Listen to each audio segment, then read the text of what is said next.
And then he said, let he who has not sinned cast the first stone. And their faces, which was full of anger, turned into remorse, turned into guilt, turned into embarrassment.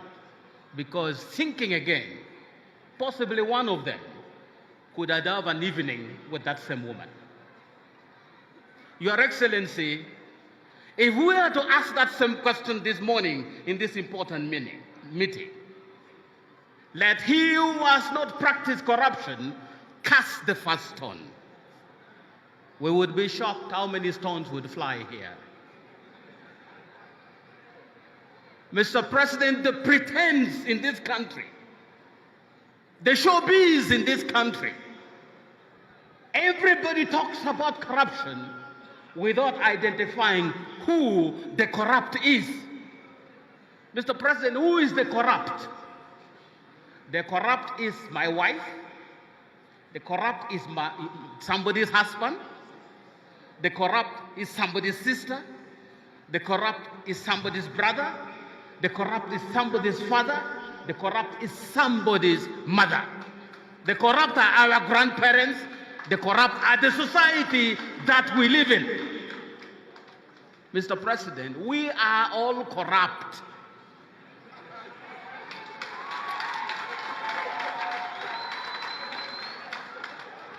And it is not going to be a fight against corruption.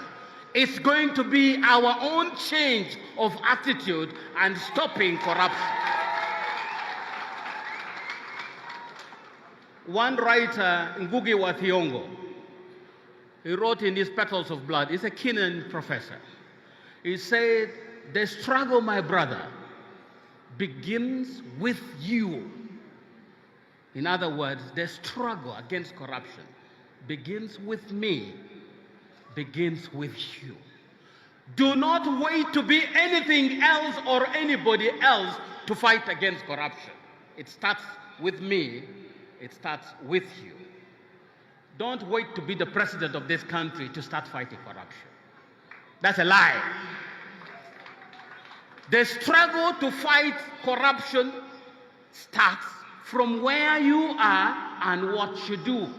You may be a head teacher, that is your front line. You may be a commander of the military, that is your front line. You may be the Deputy Speaker of Parliament, Deputy Chief Justice, that is your front line. That fight must begin from where you are. Let's cut the pretense, Mr. President. Let's stop being corrupt. We all are guilty as charged. Let anybody challenge me, Mr. President. Unless we take this from our own front lines and extend the frontier to cover other areas, it's a waste of time. It's a public show for nothing. I come because it's a public show, but deep down I know we are going right back to practice the same damn corruption that we claim to fight.